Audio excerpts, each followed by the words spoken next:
코인 클래스! 안녕하세요, 코빗의 레온입니다. 안녕하세요, 코빗의 피터입니다. 코인 클래스에 오신 거를 환영합니다. 네, 오늘의 주제는 폴카닷인데요. 폴카닷을 혹시 주제로 하신 이유가 있으신가요? 이제 아시다시피 지난번에 저희가 이제 커뮤니티에서 폴카닷하고 카르다노, 에이다 둘 중에 뭐 어느 거를 저희가 다뤘으면 좋겠냐는 질문을 했는데, 카르다노가 에이다가 더 좋은 반응을 보였지만은 폴카닷에 대한 궁금증을 갖고 계시는 분들도 꽤 많이 댓글에서 말씀을 해주셨기 때문에, 그리고 최근에 이제 폴카닷이 가격이 엄청 올랐죠? 예, 가격이 많이 올랐습니다. 그리고 여러 가지 뭐 호재도 있고, 그래서 여러분들도 관심을 많이 갖고 있는 프로젝트이고, 최근에 시가총액도 오르고 뭐 이런 면을 고려해 봤을 때 충분히 다뤄볼 가치가 있지 않나 생각해서 이번에 코인 클래스 시간에 조금 다뤄보는 시간을 가져보도록 하겠습니다. 폴카닷이 사실 시가총액으로 봐도 굉장히 높은 순위에 위치해 있고 최근에 가격 상승도 많이 올라갔었잖아요. 네. 이 폴카닷에 대해서 좀 간단하게 설명을 좀 해주실 수 있을까요? 네. 폴카닷은 흔히 우리들이 생각하기에 그냥 스마트 컨트랙트 플랫폼이라고 이렇게 많이 말을 합니다. 네. 근데 엄밀히 말하면은 스마트 컨트랙트 플랫폼이랑은 조금 달라요. 왜 스마트 컨트랙트 플랫폼이 아니냐면은, 이 프로젝트가 해결하고자 하는 문제가 크게 두 가지가 있는데, 하나는 확장성 문제이고 스케일러빌리티, 또 하나는 인터오퍼러빌리티입니다. 이건 뭐냐면은 상호 운영성이라고 이렇게 얘기를 하는데, 인터오퍼러빌리티는 뭐냐면은 블록체인이라는 게 다들 이제 사일로로 존재한단 말이죠. 이게 무슨 말이냐면은 다 독자적으로 개별적으로 서로 커뮤니케이션을 하지 않고 자기만의 세계를 구축하고 있는 겁니다. 블록체인이라는 게. 그런데 만약에 이 세상에 한 개 이상의 복수의 블록체인이 존재할 거라고 가정을 한다면은, 이런 블록체인들이 서로 소통하고 교환하고 상호작용할 수 있도록 근간이 되는 인프라가 필요하게 되는데, 그 부분을 이제 우리가 흔히 이제 인터오퍼러빌리티라고 얘기를 하고, 폴카닷이 해결하고자 하는 문제점 중에 하나가 바로 그 부분인 거죠. 그 부분이 있는 거고, 그 다음에 폴카닷 블록체인 자체 내에는 자체적인 스마트 컨트랙트 기능이 없어요. 오, 신기하네요. 네, 신기하죠. 자체적인 스마트 컨트랙트 기능은 없고, 제3 다른 프로젝트들이 스마트 컨트랙트 기능을 제공해주는 그런 솔루션들이 존재를 하는 겁니다. 그래서 폴카닷 플랫폼 안에서 뭔가 그 스마트 컨트랙트 기능을 구현하려면은 그런 제3의 솔루션을 가져다가 써야 되는 거죠. 뭐 이런 구조 때문에 엄밀히 말하면은 스마트 컨트랙트 플랫폼은 아니지만은, 이들이 이 프로젝트가 어필하고자 하는 대상이 사실상 스마트 컨트랙트를 사용하고 있는 그런 개발자들이기 때문에, 사실상 이더리움이나 뭐 솔라나나 카르다노나 이러한 프로젝트들에 이미 상주해 있는 개발자들을 모셔와야 되는 그런 입장에 있기 때문에, 그런 면에서 그냥 편의상 사람들은 그냥 스마트 컨트랙트 플랫폼이라고 이제 이렇게 같은 취급을 하고 있는 겁니다. 말씀하신 것 중에 인터오퍼러빌리티에 대해서 비트코인이랑 이더리움만 생각을 해봐도 이더리움이랑 비트코인이 서로 상호작용을 하지 못하잖아요. 그렇기 때문에 WBTC라는 거를 만들어서 이더리움의 억지 위로 이렇게 올리게 된 거 막 이런 거잖아요. 그쵸. 폴카닷의 이런 약간 컨셉 자체가 재미있는 것 같고, 스케일러빌리티도 사실은 해결하지 못하는 이더리움의 해결 과제 중에 딱 하나잖아요. 맞습니다. 네, 그래서 이거를 폴카닷은 어떻게 해결할 수 있나 굉장히 궁금하네요. 네. 그리고 또 한 가지 폴카닷을 우리가 이제 공부하면 좋은 것 중에 하나가, 폴카닷이 해결하고자 하는 이런 문제들, 아까 지금 말씀드린 것처럼 확장성이라든지 상호 운영성이라든지, 그 다음에 또 한 가지 더 있습니다. 사실 이 두 가지가 제일 많이 거론되긴 하는데, 또 한 가지 해결하고자 하는 제3의 문제점이 뭐냐면은 거버넌스에 관련된 거예요. 그래서 이 거버넌스는 뭐냐면은, 대부분의 이 블록체인 네트워크가 업그레이드를 하는 과정이 보통 하드포크라는 형태를 통해서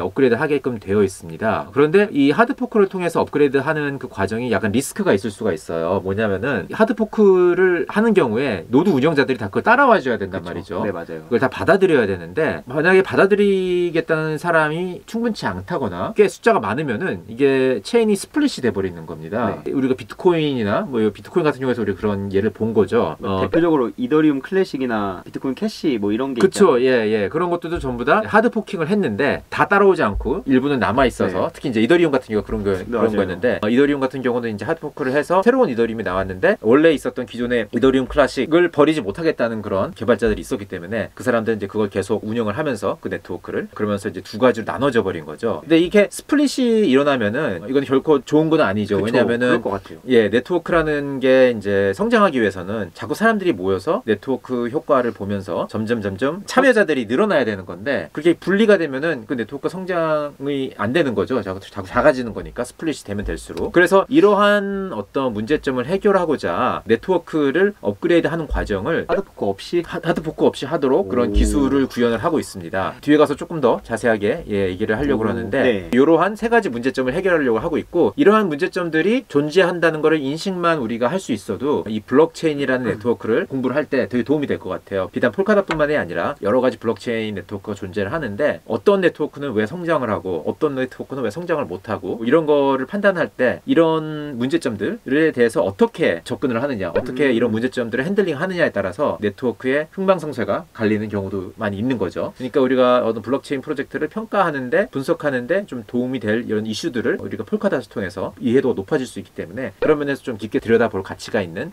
그런 프로젝트가 아닌가 싶습니다. 저는 이 폴카닷 같은 거를 보면서 사실 맨 처음에 1세대는 어떻게 보면 비트코인이고 그 다음에 이더리움이 나왔고 그 다음에 뭐 폴카닷, 에이다 뭐 여러 가지 엄청 많이 나왔잖아요. 그 다음에 뭐 디앱이라고 불릴 만한 뭐 디파이나 NFT 이런 것들이 나왔고 이런 것들을 공부하다 보면은 이 블록체인의 히스토리를 공부하는 것 같아서 되게 재밌어요. 비트코인의 한계점이라고 불리는 것들을 좀 완화시켜서 그 보완한 모델이 이더리움이고 이더리움의 뭐 트릴레마나 뭐 이런 것들을 해결하기 위해서 여러 가지 솔루션들이 나오기 시작해서 나온 게 뭐 에이다, 폴카닷 이런 것들이잖아요. 그래서 폴카닷도 공부해 보시면은 좀 이 블록체인 전반적인 생태계를 알기에 되게 좋을 것 같아요. 맞습니다. 그러니까 혁신이라는 게 사실 이제 현존하는 어떤 문제점을 해결할 때 이제 그게 혁신인 거잖아요. 그러니까 뭔가 문제점이 있다고 일단 인식을 하는 데서부터 출발을 하는 거고 그리고 이제 그거에 대한 솔루션을 내놓으면서 혁신이라는 게 이루어지고 뭐 이런 건데 뭐 그런 모습을 우리가 여기서 볼 수 있는 거죠. 근데 이제 이 폴카닷이 그래서 이제 공부를 많은 사람들이 할 때 한 가지 문제점이 뭐냐면 이 폴카닷 엄청나게 똑똑한 분들이 많이 모여서 만들고 있는데 용어를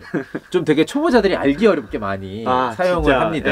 그게 뭐 어떻게 보면 이 가상자산 업계 특징이기도 한데 맞아요. 어떨 때는 이제 저는 이런 생각이 들어요. 괜히 너무 불필요하게 복잡하게 만드는 경향이 있지 않나. 같은 개념인데도 용어를 다르게 사용하는 바람에 뭔가 모르는 사람이 처음 보면은 이게 뭔가 새로운 어떤 개념인 줄 알고 근데 잘 들여다보면은 원래 있던 개념인데 자기네들 그냥 다르게 부르는 것 뿐이거든요. 유추하기도 어려워요. 맞아요. 아니 무슨 어부가 나오잖아요. 어부가 왜 나와? 그래서 이제 많은 사람들이 이제 공부하려다가 포기하고 뭐 이런 경우가 있는데 좀 안타까운 부분이긴 하죠. 왜냐면은 뭐 저 같은 사람 입장에서는 많은 사람들이 이게 되게 중요한 기술이라고 생각하기 때문에 이 블록체인이라는 것 자체가 잘 이해를 하고 이해도가 높아졌으면 하는데 이렇게 좀 어렵게 만들어 놔가지고 좀 진입장벽이 높아서 사람들이 빨리 접근을 못하는 게 좀 개인적으로는 아쉽게 느껴지기는 합니다. 그런 분들은 코인 클래스를 통해서 그렇죠. 한 걸음 더 나아가실 수 있으리라 믿습니다. 맞습니다. 예. 코인 클래스에서 하고자 하는 것들은 불필요하게 어렵게 설명되어 있는 거를 좀 쉽게 풀어드리려는 내 목적이 있습니다. 그래서 여러분들 프로도 시청해 주시고 친구분들한테도 좀 말씀을 추천해드리고 그랬으면 좋겠습니다. 구독, 좋아요, 알림 설정 부탁드릴게요. 어쨌든 뭐 여기까지 좀 서두가 길어졌는데 일단 본론으로 이제 들어가서 폴카닷에서 좀 자세히 알아볼까 하는데 일단 지난번에 카르다노 얘기할 때랑 마찬가지로 이제 이걸 설립한 사람 이야기부터 좀 하려고 해요. 폴카닷을 설립한 사람은 이제 게빈 우드라는 사람이죠. 이분도 굉장히 유명하잖아요. 그쵸, 유명합니다. 이분은 이제 1980년생이에요. 영국 태생이고 요크 대학에서 컴퓨터 공학을 전공을 해서 박사학위까지 땄습니다. 그리고 나서 그 마이크로소프트에서 이제 처음에는 좀 이제 직장 생활을 했어요. 그러다가 이제 이더리움이라는 어떤 그 프로젝트를 알게 되고서 거기에 이제 초창기 설립 멤버로 조인을 했죠. 그래서 흔히 말하는 이더리움 오리지널 파운더 8명 중에 한 분입니다. 물론 비탈릭도 거기에 들어가 있는 거고 지난번에 우리 카르다노 때 얘기했던 찰스 허스킨스도 들어가 있는 거고 그 중에 한 분이죠. 그런데 뭐 여러 가지 이제 의견 차이가 있어서 사람들이 조금씩 떠나기 시작하죠. 찰스 허스킨도 그 중에 한 명이었고 이분은 조금 오래 남아 있었어요. 찰스 허스킨스보다는 조금 오래 남아 있다가 그 이더리움 재단의 CTO라는 그런 역할로서 좀 여러 가지 기여를 많이 했죠. 그 중에 하나가 지금 이더리움 스마트 컨트랙트에 사용되는 언어인 솔리디티를 만든 장본인입니다.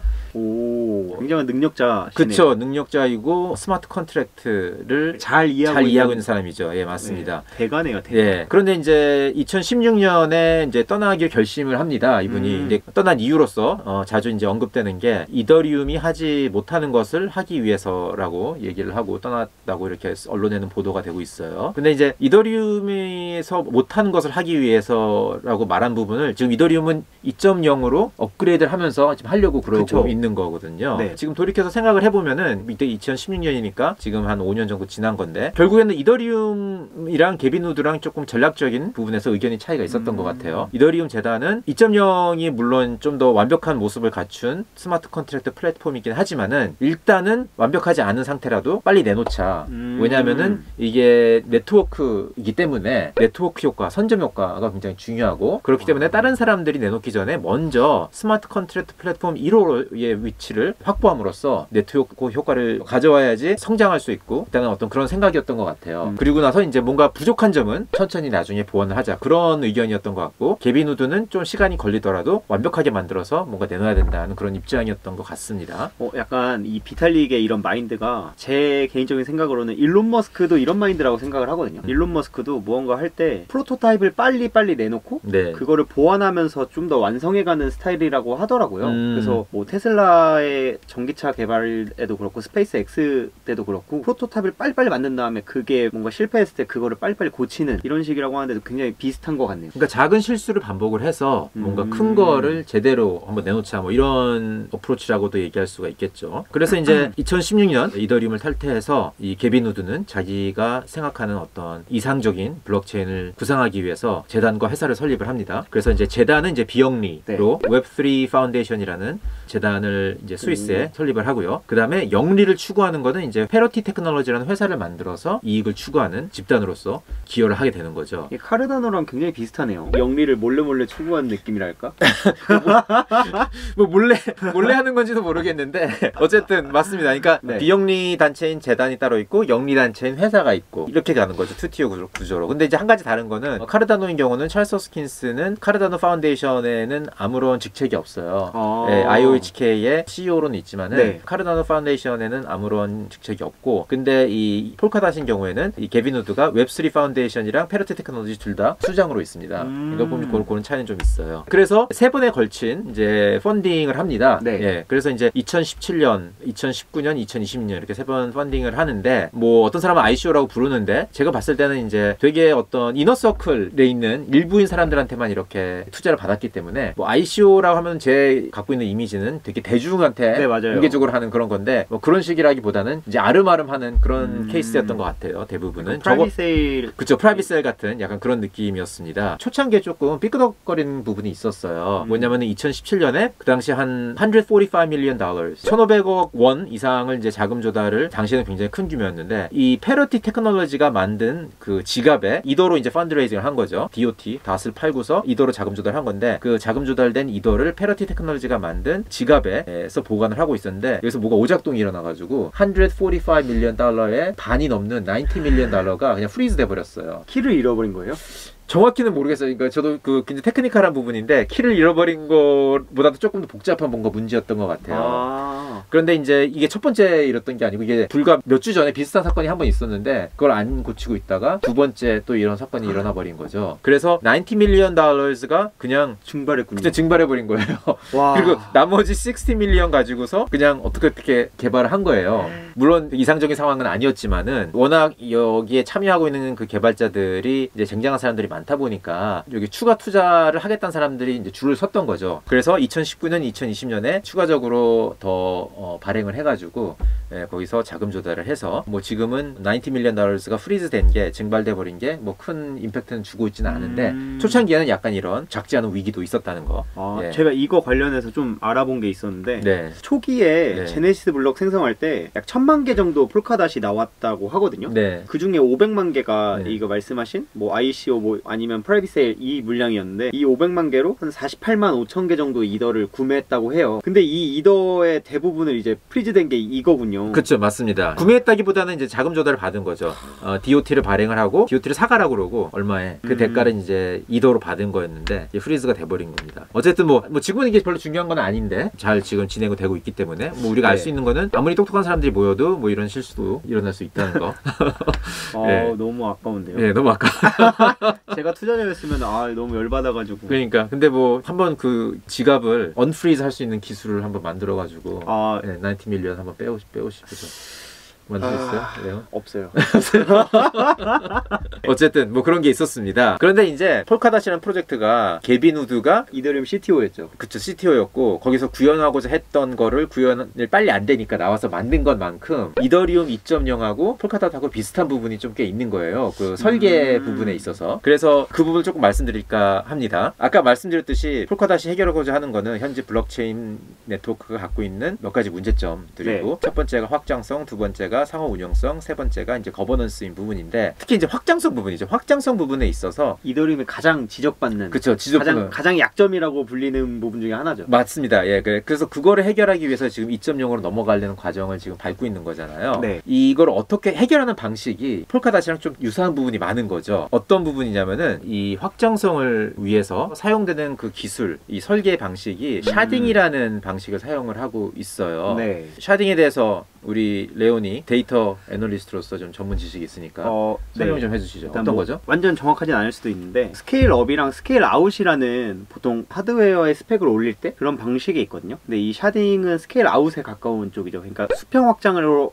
하면서 뭔가 각각의 다 다른 거를 돌리는, 그러면서 성능을 올리는 방식으로 알고 있습니다. 네, 그러니까 이더리움의 확장성에 문제가 생기는 이유는 거기에 네트워크상에 올릴 수 있는 블록체인 스페이스는 한정적인데, 네. 그런데 막 모든 사람이 동시에 뭐를 하려고 그러다 보니까 거의 이제 체증이 일어나는 네. 거잖아요. 그러니까 이 체증을 좀 해소하기 위해서 이제 옆에 길을 만들어주는 거라고 이렇게 비유를 할 수도 있을 것 같아요. 네. 그래서 고속도로를 예를 들자면은 고속도로에 모든 차들이 모이니까 그 옆에 새길을 만들어가지고 네. 옆으로 빠져나갈 수 있도록, 그런 원리랑 좀 비슷하지 않을까 이렇게 생각이 돼요. 1차선을 8차선으로 만들고 약간 이런 비슷한 느낌? 1차선을 8차선으로 만드는 거는 블록 스페이스를 늘리는 거일 것 같은데, 이거는 그 중간에 있는 네트워크 자체는 그냥 그대로 남겨두고 네. 옆에다가 이제 길을 터주는 거랑 좀 더 가깝지 않을까 생각이 들거든요. 그런 게 샤딩인데, 이 기본적으로 이더리움 2.0과 폴카닷도 기본적인 설계 구조가 이제 그런 방식을 따르고 있는 것 같아요. 그러니까 네. 일단 이더리움 같은 경우는 중간에 있는 메인 네트워크를 이제 비컨 체인이라고 부르고, 네, 그렇죠. 그 옆에 64개의 샤드를 네, 만들어서 그 샤드들이 일종의 새길 같은 역할인 거죠. 지금 현재는 이제 이더리움이 어떻게 되냐면, 이더리움 네트워크 한 개의 네트워크 안에 모든 프로젝트가 다 그 위에서 구현이 되려다 보니까 네. 나는 단순하게 레온한테 USDC를 보내고 싶은 거밖에 하고 싶지 않은데, 어떤 사람은 오픈시에 가가지고 막 NFT를 열심히 사고 있으니까 네. 이 두 개가 동시에 네트워크, 이더리움 네트워크 상에서 일어나다 보니까 전혀 상관없는 사람인데 거기서 일어나는 일 때문에 내가 체증이 걸리는 거잖아요. 네. 그러니까 이거를 이렇게, 그게 좀 비효율적이라는 거죠. 그래서 각자 하고 싶은 네. 일들은 따로기 때문에 그거에 맞는 그 사람만 전문적인 어떤 새끼를 하나씩 다 터주는 거죠. 그런 접근 방식이라고 설명할 수 있을 것 같거든요. 이제 그런 방식으로 각자 프로젝트들한테 전담 네트워크를 주는 거죠. 줘서 그게 샤드인 거고, 이제 이더리움의 경우에는 이 비컨 체인이라는 중간에 굵직한 하나의 네트워크가 있는 거고, 그 옆에 64개의 그 샤드 네트워크가 있는 거고요. 네. 그거 마찬가지로 폴카닷도 중간에 이제 굵직한 네트워크가 있는데, 여기서는 이거를 릴레이 체인이라고 부르고, 그리고 그 옆에 그 샤드 체인들이 있는 건데, 폴카닷에서는 이거를 파라체인이라고 부르고, 예. 그래서 파라체인이라는 단어 이제 패러럴 체인이라는 어떤 그런 뜻에서 축소시켜가지고 나온 단어라고 합니다. 그러니까 병행해서 이렇게 실행이 된다는 이제 그런 차원에서 그렇게 이름을 붙인 것 같아요. 그런 방식이 이제 비슷한 거고, 그래서 이런 어떤 메인 네트워크와 그 샤딩 네트워크로 이렇게 나누는 면에 있어서 이더리움 2.0하고 파라체인하고 좀 비슷한 부분이 있다고 얘기를 할 수가 있을 것 같습니다. 그래서 이제 파라체인은 일종의 커스터마이즈 블록체인이라고 생각하면 될 것 같아요. 그래서 이거는 레이어 1 솔루션일 수도 있는 거고요. 그렇기 때문에 고유의 토큰이나 고유의 거버넌스가 있는 그런 블록체인일 수도 있는 거고, 아니면 그냥 어떤 뎁이 이 파라체인 상에서 이제 구현이 될 수도 있는 거죠. 이게 레이어 1이라고 하면 사실 뭔가 이해 안 되시는 분들도 있을 것 같은데, 네. 예를 들어서 뭐 이더리움이 될 수도 있는 거고, 에이다 뭐 이런 것들이 될 수 있는 거죠. 그렇죠, 맞습니다. 예, 그러니까 지금 이 가상자산 업계에서 보통 레이어 1이라고 그러면은 흔히 스마트 컨트랙트 플랫폼을 가리키는 네. 거예요. 그래서 폴카닷 시스템 안에서 또 다른 어떤 스마트 컨트랙트 플랫폼의 네트워크가 이 파라체인의 형태로서 이 릴레이 체인에 이렇게 연결이 된다는 거죠. 그래서 이런 어떤 레이어 1들을 다 연결시켜주는 네트워크가 폴카닷 네트워크이기 때문에 폴카닷 네트워크를 레이어 0이라고 부르는 사람도 있어요. 그러니까 레이어 1을 또 밑에서 이렇게 받쳐주는, 네, 한 개 더 밑에 있기 때문에 예, 그렇게 부르는 사람도 있습니다. 그래서 이제 이렇게 될 경우에 이제 왜 파라체인을